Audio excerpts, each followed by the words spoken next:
Financial planning lesson है, लिख देती हूँ फाइनेंशियल प्लानिंग। कौन सा स्टैंडर्ड? 9th standard. ओके, तो 6.2 हम लोग अभी कर रहे हैं। 6.2 के लिए 2 टेबल है इनकम टैक्स के, राइट। 3 टेबल है एक्चुअली, तो 3rd टेबल अभी आपको नहीं है, तो 2 टेबल हमें पढ़ने हैं जो मैंने ऑलरेडी एक्सप्लेन किया। अभी 6.2 सॉल्व करते हैं। मिस निकिता 27 एज है, एज मायने रखता है। 2,34,000 उसका इनकम है एनुअली, तो उसको टैक्स पे करना होगा या नहीं। देखो इसका एज 27 है, मतलब हम लोग फर्स्ट टेबल देखेंगे। फर्स्ट टेबल में क्या बोला है उन्होंने कि फर्स्ट टेबल में 2,50,000 तक इनकम अगर है तो उनको टैक्स एग्जम्पशन है, मतलब टैक्स नहीं भरना पड़ेगा, तो उनको टैक्स नहीं भरना पड़ेगा क्योंकि 2,50,000 से कम इनकम है, राइट। मिस्टर कुलकर्णी 36 एज है, तो फर्स्ट टेबल अगेन, एंड उनका इनकम है 3,27,000, इसका मतलब मोर देन 2,50,000, तो उनको टैक्स भरना पड़ेगा। Miss Mehta 44 age, again first table, 582 मतलब मोर देन 250, मतलब उनको टैक्स भरना पड़ेगा। मिस्टर बजाज 64 एज, मतलब अबाउ 64 एज के लिए, अबाउ 60 एज के लिए सेकंड टेबल, तो 8,40,000, मतलब 8,40,000 है तो उनको 5 लाख के ऊपर टैक्स भरना ही है, ऐसे तो भी है ना, तो इसके लिए उनको टैक्स तो भरना ही पड़ेगा। सॉरी, अबाउ 3 लाख का इनकम होगा, 64 अबाउ 64 को 3 लाख के ऊपर का इनकम है तो टैक्स भरना है, तो 8,40,000 है तो इनको भी टैक्स भरना पड़ेगा। अभी ये 81, ये आपको पोर्शन में नहीं है, मैंने गलती से लिख दिया, आप रब कर दो। हाँ, वो 3rd टेबल का है, आपको अभी नहीं है, तो हम लोग वो नहीं देखेंगे। अभी सेकंड क्वेश्चन करते हैं। सेकंड क्वेश्चन में mister Kartar Singh age 48, age 48 मतलब हमें फर्स्ट टेबल ही रेफर करना है, वो तुरंत हम लोग को ये करना है। His monthly income after deduction of allowance is 42,000 and every month he contributes 3,000, तो उसका मंथली इनकम दिया है। हमें क्या चाहिए, हम लोग जो भी करते हैं ईयरली इस पे करते हैं, तो टोटल ईयरली इनकम निकालना पड़ेगा, ठीक है। ये किसका अकाउंट है? मिस्टर करतार सिंह का, इधर को लिख देते करतार सिंह। उसका टोटल ईयरली इनकम क्या होगा, तो उसका मंथली इनकम है 42,000 इंटू 12, बराबर, तो उसका इनकम हो गया 5,04,000, ये हो गया इनका ईयरली, मतलब ये टैक्सेबल है, राइट। अभी उनका डिडक्शन कितना है देखते हैं। टोटल डिडक्शन, ठीक है, टोटल डिडक्शन में उन्होंने क्या बोला है, he contributes 3,000 to GPF general provident fund, GPF क्या करते हैं वो, मंथली 3,000 डाल रहे हैं, तो 3,000 मंथली, मतलब ईयरली कितने हुए हैं 36,000। He also bought 15,000 worth of NSC, उन्होंने एनएससी भी लिया है। एनएससी मंथली नहीं होता है, उसने एक बार ही लिया है, वो 15,000 का है, हाँ। And donated 12,000। अभी ये इसका पहले ये क्या हुआ, उन्होंने कितना किया है, ये जो 2 है ये इनकम है, इसको छोड़ दो, एक 51,000, हाँ 51,000 हो गया। अभी सेकेंडली उन्होंने क्या किया, डोनेट किया, donation you to PM fund, PM relief fund, कितना किया उन्होंने 12,000, बराबर।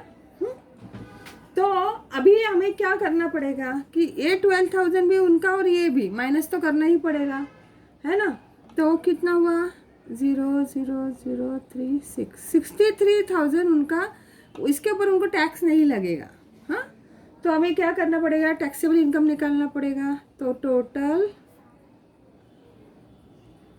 टैक्सेबल इनकम कितना होगा उनका, 5,04,000 ऑलरेडी है, उसमें से 63,000 माइनस करेंगे क्योंकि इसके ऊपर उनको टैक्स नहीं भरना है, तो उनका आएगा 4,41,000।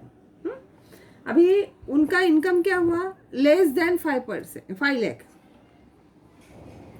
दिस इनकम इज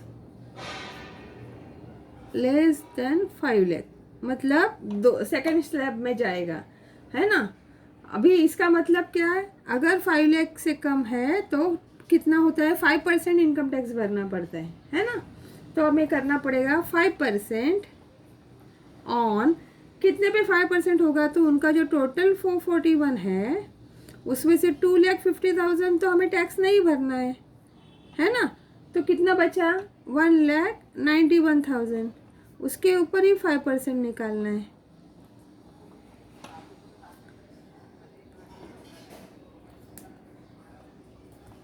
$9,550, ये हो गया उनका इनकम टैक्स। अभी इनकम टैक्स हमेशा अकेला तो नहीं होता है, उसके ऊपर हमें क्या करना पड़ता है, 2% एजुकेशनल टैक्सेस भरना पड़ता है, एजुकेशनल सेस। किसके ऊपर भरने का, जो ये टैक्स आया ना उसके ऊपर। हाँ, तो 9,550 मल्टीप्लाइड बाय 2%, ये ज़ीरो जाएगा।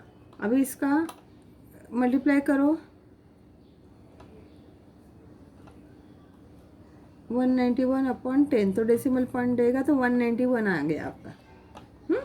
अभी 1% higher education cess,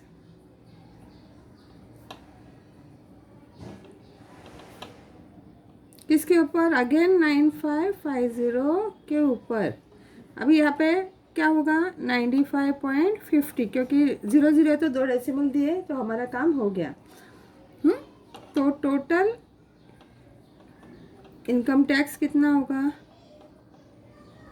is equal to, पहले कितना है 9,550 प्लस 191 प्लस 95.50, ये उनका इनकम टैक्स भरना है उनको, करतार सिंह को। कितना भरना पड़ेगा, ₹98,336.50, ये उनका इनकम टैक्स भरना पड़ेगा।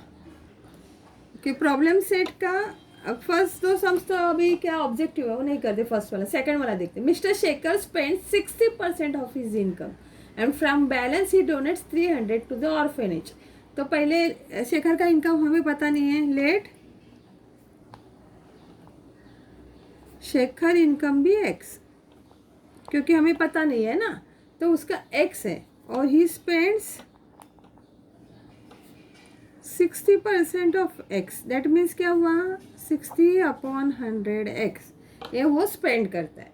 हाँ, अभी बैलेंस, अभी उसके बाद क्या करना, फिर उसके बाद क्या होगा, बैलेंस अमाउंट कितना होगा, अभी ₹X उसका इनकम है, उसमें से ये वो स्पेंड करता है, तो बैलेंस अमाउंट क्या होगा, x माइनस 60/100x, ये होगा बैलेंस अमाउंट, बराबर। हाँ, उसमें अभी वो क्या करता है कि फ्रॉम दिस, ये बैलेंस रहने के बाद ही डोनेट 300 रुपीज़, ही डोनेट 300। तो अभी हमें लिखना पड़ेगा, क्या लिखेंगे हम लोग, कि अगर क्वेश्चन वही है ना, देखो, mister Shekhar spend 60% of his income from the balance, उसके बाद ये बैलेंस रह गया उसके पास, he donates 300 to the orphanage, he is left with 3,200। तो अभी हम लोग ऐसे लिख सकते हैं, therefore x, उसका ये कितना हुआ, x रह गया, रिमेनिंग अमाउंट कितना हो रहेगा, सॉरी ये माइनस करते हैं, तो x माइनस 60/100, x माइनस 300, ये तो उसका इनकम है, सॉरी इनकम नहीं, ये बचा हुआ है, सॉरी अमाउंट्स बैलेंस है, उसके बाद उसमें से 300 वो माइनस करता है, तो अभी उसके पास कितना बचेगा वो देखना पड़ेगा, है ना। तो अभी ये कॉम्प्लिकेटेड हो रहा है, ये हम लोग इजी करते हैं, चलो ये करके देखते हैं। ये जो है x माइनस ये वो स्पेंड करता है -300, ये बचने के बाद वो 300 माइनस डोनेट करता है, तो उसके पास इतना बचता है। तो हम लोग करके देखते हैं, इधर 100x minus 60x/100 is equal to 3,200 plus 300, ये माइनस से इधर जाके प्लस हो गया, तो 40x/100 इज इक्वल टू 3,500। तो x is equal to 3500 multiplied by 100 upon 40। 4 से जाएगा? नहीं जाएगा। 2 से तो जाएगा ही। 2 1 ज़ा 2, 7 ज़ा 175, 50, 5 5 25 2 37 3 8750 अपना ये आता है। तो मिस्टर एक्स आता है। इसका मतलब क्या है? एक्स क्या है? शेखर का इनकम है कि नहीं? तो मिस्टर शेखर्स इनकम इज ₹8750। समझा ये? समझा रहे हैं? एक्स इसका इनकम है, उसमें से 60/100 60% उसने ये किया, क्या किया? स्पेंड किया, और जो बचा हुआ अमाउंट है उसमें से 300 उसने डोनेट किया, तभी उसके पास 3200 बचा। फिर ये दोनों को डिनोमिनेटर सेम किया और ये -300 इधर जाके प्लस कर दिया। तो यहाँ पे 100 की डिनोमिनेटर 100 नहीं है, इसके लिए इधर 100 से मल्टीप्लाई किया था। तो 100x - 60x/100 is equal to 3200 plus 300। तो 40/100, 100 से 60 गया, 40/100 इज इक्वल टू 3500। तो x इज इक्वल टू 3500। ये 100 इधर डिवाइड है, इधर जाके मल्टीप्लाई हुआ, इधर ऊपर है इसके लिए नीचे गया, और कट करके हम लोग को 8750 मिला। अभी नेक्स्ट वाला देखते हैं। थर्ड वाला सम क्या है? Mister Hiralal invested 2,50,000 in a mutual fund and he got 3,05,000 after 2 years। पहले हीरालाल का निकलते हैं। हीरालाल क्या करेंगे? इन्वेस्ट कितना किया उसने? इन्वेस्ट 2,15,000, हाँ, और रिसीव्ड 3,05,000। तो अभी उसको फ़ायदा क्या हुआ? देयरफॉर प्रॉफिट क्या हुआ? Profit is equal to 3,05,000 minus 2,15,000। 90,000 उसको प्रॉफिट हुआ। अभी 19,000 प्रॉफिट का परसेंटेज निकालना पड़ेगा। हम लोग ने ऐसा वाला सम किया था कल भी। परसेंटेज ऑफ प्रॉफिट क्या होगा? प्रॉफिट कितना हुआ? 90,000। इन्वेस्ट कितना किया? 2,15,000 मल्टीप्लाइड बाय 100। तो ये 100 का ठीक है, 0 किया, इधर का भी 0 हो गया। अभी हम लोग को यहाँ पे डिवाइड करके डेसिमल पॉइंट में आएगा। अभी मैं वो करके नहीं देख रही हूँ, आपको नहीं समझा तो मुझे पूछ लो। 41.86%। ये हो गया। अभी ये किसका हुआ? हीरालाल का, है ना। अभी रमणीक लाल का, मिस्टर रमणीक लाल। अभी रमणीक लाल ने क्या किया? इन्वेस्ट किया 1,40,000। उसका इन्वेस्टमेंट कितना है? 1,40,000। उसने बैंक में डाला एट 8% कंपाउंड इंटरेस्ट। हाँ, तो अभी हम लोग को वो देखना पड़ेगा, क्या करना पड़ेगा? पहले अमाउंट निकालना पड़ेगा। Amount is equal to P bracket में P प्लस R/100N। ये भी हम लोग ने कल किया था। 1,40,000 प्लस, सॉरी ये 1 है, 1 प्लस रेट ऑफ इंटरेस्ट कितना है? 8/100/2 years। तो कितना होगा? 1,40,000। इसको हम लोग रिड्यूस भी कर सकते हैं, नहीं तो कल किया वैसे भी कर सकते हैं। समझा? कल किया था वैसे भी कर सकते हैं, ऐसे भी कर सकते हैं। आपको इजी चाहिए तो इजी कर लो। कल किया था कैसे किया था? वही किया था ना। 4 2 8 25। तो यहाँ पे क्या होगा? 25 आने के लिए 25 प्लस 2 स्क्वायर। तो 1,40,000 मल्टीप्लाइड बाय 27/25 मल्टीप्लाइड बाय 27/25। ये कल किया था ना, वैसे ही है। तो आपको आंसर क्या मिलेगा? एक कैलकुलेशन करो, 25 से डिवाइड करो यहाँ पे, फिर इधर से करो, आपको सबका आंसर मिलेगा 1,63,296। ये मिला आपको आंसर। अभी हमें तो सिर्फ इंटरेस्ट चाहिए, therefore interest is equal to amount minus principal. तो क्या होगा, ये कितना है अमाउंट, 1,63,296, मतलब विथ इंटरेस्ट है। उसमें उसने इन्वेस्ट कितना किया था, 1,40,000। तो आपको आंसर कितना मिला, 23,296। हाँ, तो अभी क्या हुआ, इसका प्रॉफिट निकालना पड़ेगा, परसेंटेज है ना, परसेंटेज ऑफ प्रॉफिट। कितना उसने कमाया, कितना, 23,296। कितना इन्वेस्ट किया, 1,40,000 मल्टीप्लाइड बाय 100, है ना। तो इसका आपको आंसर मिलता है 16.64%।